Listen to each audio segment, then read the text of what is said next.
Hello mga ka-farming.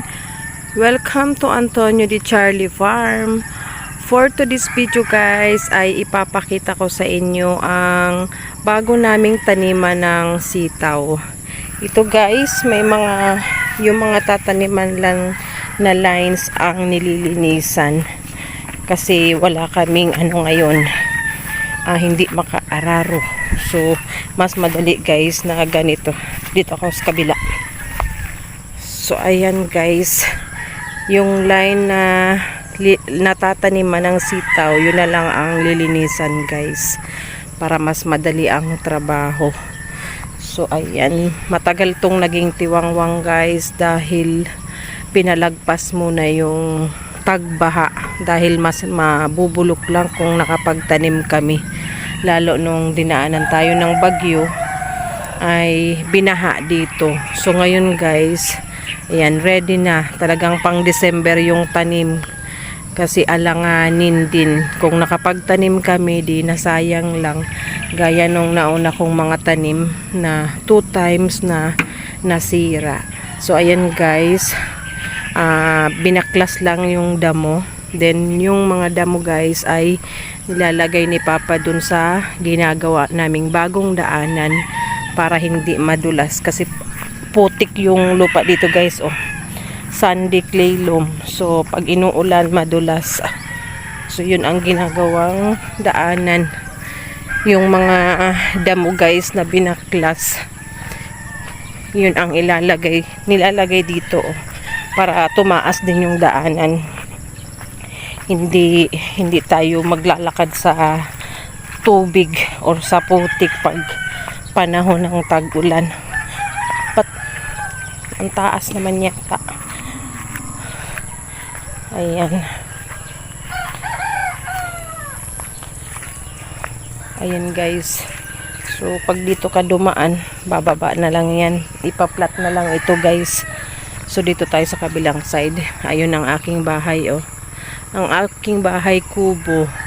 So ito yung space para sa sitaw na dating pinagpapastulan ng kambing. So hindi pa tapos guys, oh, mga ilang line pa. Yung matitira dyan guys, tataniman namin ng talbos. Kasi maganda na rin ang income sa talbos. Walang puhunan. Then every week ay makaka-harvest. Dahil marami na rin nag-o-order sa akin ng talbos. Igdi pa?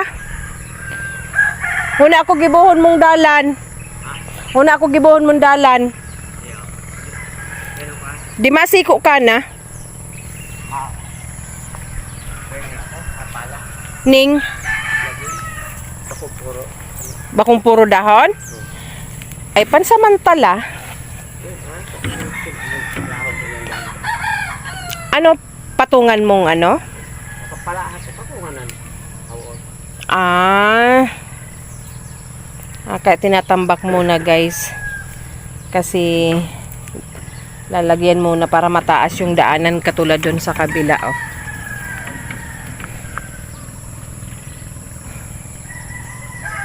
Ayan, dito na kasi kami dumadaan guys, oh. Tao lang ang makakadaan, pang isahang tao lang. Okay lang guys kasi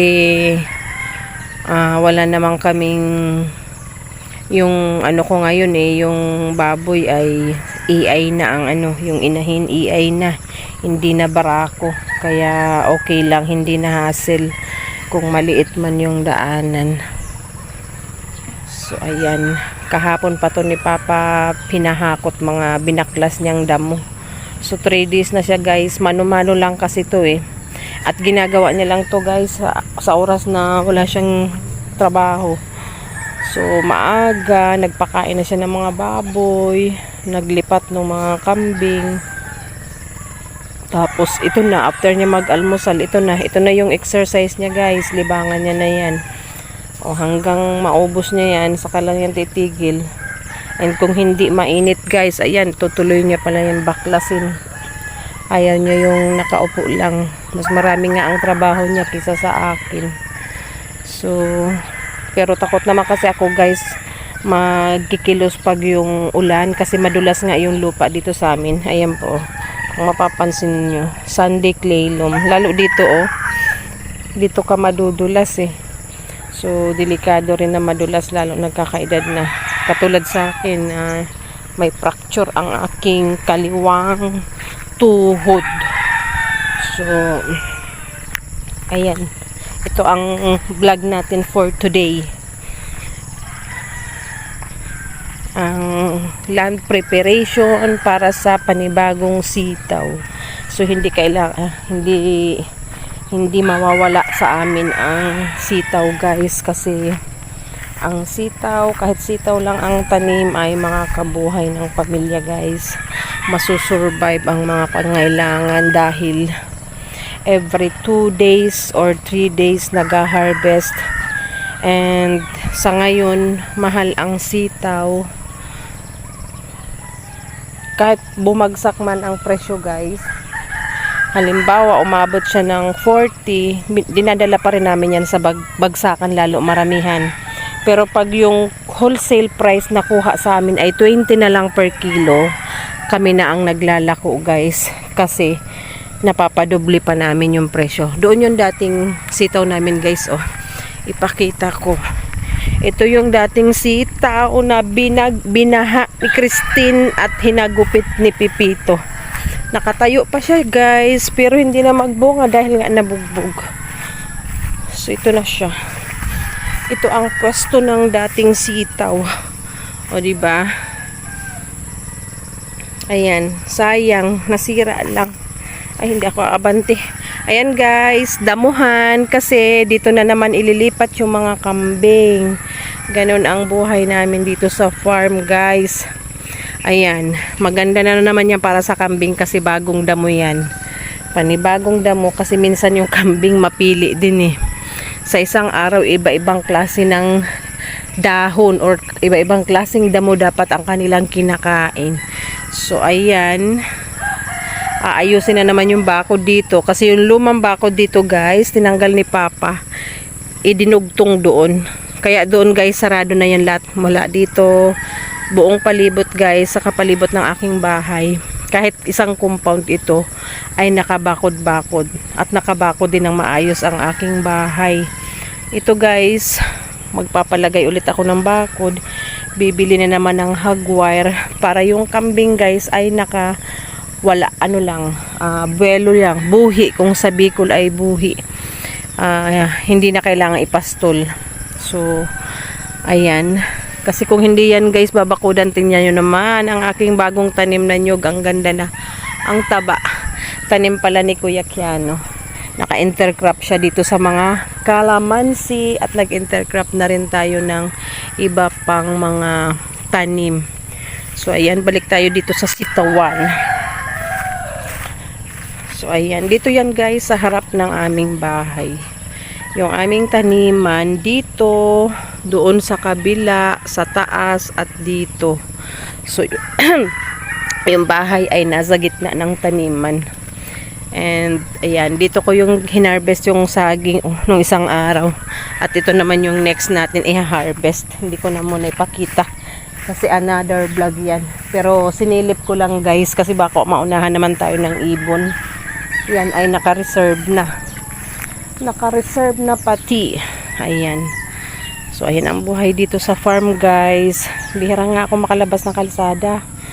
Pag ako lalabas, doon lang sa bahay ng aking kapatid, kila Miles. Then, pag magsundo ng anak, ngayon si Miles ang naghatid. Kung hindi ulan, siya na lang ang naghahatid kasi mas tipid sa gasolina yung kanyang motor kisa sa tricycle na aking ginagamit. So, ayan ang update ko sa inyo, guys, for today. Ayan naman ang aking update sa inyo. So, ayan, abangan nyo po yung pagtanim namin dito.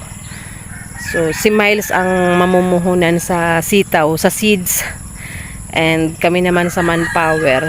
Alam nyo, guys, yung kita sa gulayan ay hati kami ng aking kapatid. So pag wala akong puhunan, siya ang pinapabili ko ng mga seeds.